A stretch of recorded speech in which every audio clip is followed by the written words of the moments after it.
날마다 쓰는 나의 신앙일기 TV 데일리 큐티 나무향기입니다. 오늘은 3월 8일 수요일입니다. 오늘 함께 묵상할 성경 본문은 창세기 2장 18절에서 25절입니다.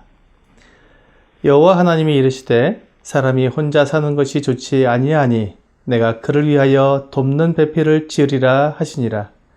여호와 하나님이 흙으로 각종 들짐승과 공중의 각종 새를 지으시고 아담이 무엇이라고 부르나 보시려고 그것들을 그에게로 이끌어 가시니 아담이 각 생물을 부르는 것이 곧 그 이름이 되었더라.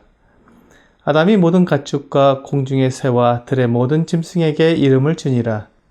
아담이 돕는 배필이 없으므로 여호와 하나님이 아담을 깊이 잠들게 하시니 잠들매 그가 그 갈빗대 하나를 취하고 살로 대신 채우시고 여호와 하나님이 아담에게서 취하신 그 갈빗대로 여자를 만드시고 그를 아담에게로 이끌어 오시니 아담이 이르되 이는 내 뼈 중에 뼈요 살 중에 살이라.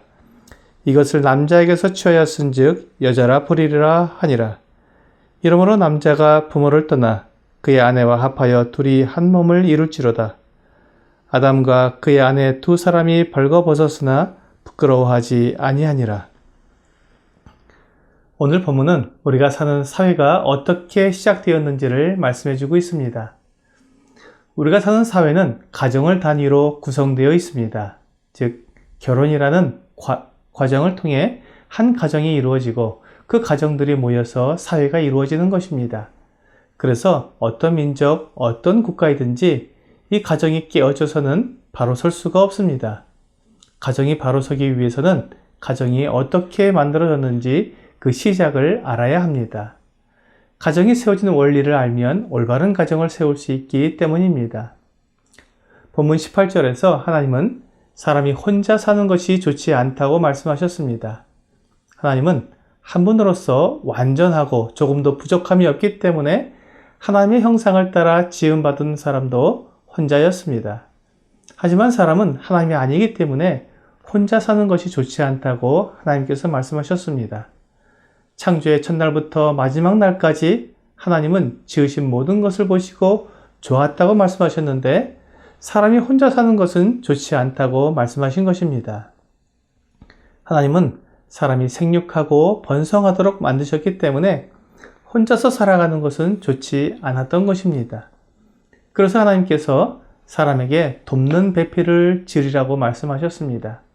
이것이 하나님께서 가지신 가정의 원리입니다. 이제 하나님은 이 원리대로 가정을 만드실 것입니다. 그렇게 가정을 만드시기 전에 먼저 아담에게 일을 하게 하셨습니다. 하나님께서 지으신 동물들에게 이름을 지어주도록 아담에게 맡기신 것입니다. 아담이 모든 동물들에게 이름을 붙여주었지만 아담에게는 돕는 배필이 없었습니다. 어떤 동물도 아담의 배필이 될 수 없었습니다. 아담과 동등한 가치와 모양을 가진 배필이 필요했습니다. 그래서 하나님께서 아담을 깊이 잠들게 하셨습니다. 그리고 아담의 옆구리에서 갈빗대 하나를 꺼내셨습니다. 그리고 그 갈빗대로 여자를 만들어 주셨습니다. 하나님께서 아담의 갈빗대로 만든 여자를 아담에게 이끌어 오셨을 때 아담은 이는 내 뼈 중에 뼈요 살 중에 살이라고 말했습니다. 여자는 남자와 결코 다른 존재가 아닙니다. 하나님께서 여자를 만드실 때 또 다시 흙으로 다른 존재를 만드셨다면 남자와 여자는 서로 독립적인 존재가 되었을 것입니다. 하지만 하나님께서 여자를 남자의 갈빗대로 만드셨기 때문에 남자와 여자는 근본적으로 동일합니다. 하나님의 형상으로 지으셨으며 원래 한 몸이었습니다. 그래서 아담은 내 뼈 중에 뼈요 살 중에 살이라고 말한 것입니다. 남자와 여자는 결코 다른 존재가 아니라 완벽하게 동일한 사람입니다. 이제 하나님께서 남자와 여자의 결혼을 허락해 주셨습니다. 이러므로 남자가 부모를 떠나 그의 아내와 합하여 둘이 한 몸을 이룰지로다 라고 말씀하시므로 결혼은 한 남자가 자기를 도울 배필인 여자를 만나 두 사람이 한 몸을 이루는 독립적인 가정을 만드는 것을 말합니다. 이것이 가정의 원리입니다.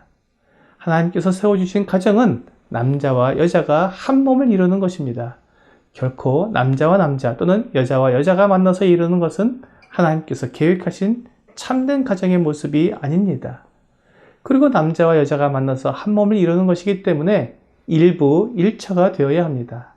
한 남자와 한 여자가 한 몸을 이루는 것이 가정이지, 한 남자가 여러 여자와 한 몸을 이룰 수 없고 한 여자와 여러 남자가 한 몸을 이룰 수 없는 것이 당연합니다. 그리고 결혼을 하여 가정을 이루었으면 남자는 이제 자기 부모의 영향 아래에서 떠나야 합니다. 물론 여자는 남자와 만나 한 몸을 이루었기 때문에 여자 역시 자기 부모로부터 떠나야 합니다. 이렇게 자기 원 가족으로부터 독립하여 새로운 가족을 만드는 것이 하나님이 세워주신 가정의 원리입니다.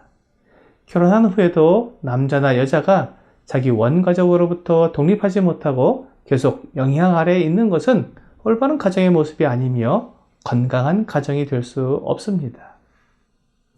오늘의 적용 질문을 보겠습니다. 나는 다른 사람을 도와주는 것을 좋아합니까?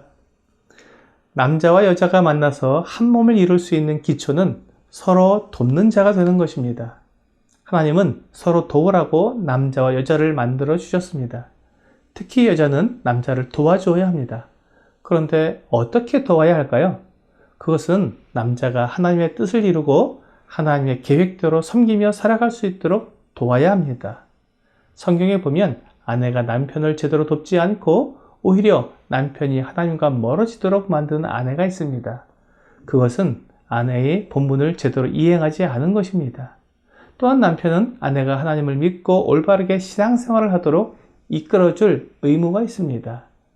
남편은 이렇게 아내를 돕는 것입니다. 우리가 서로를 도우려고 할 때 온전한 가정, 건강한 가정이 만들어집니다.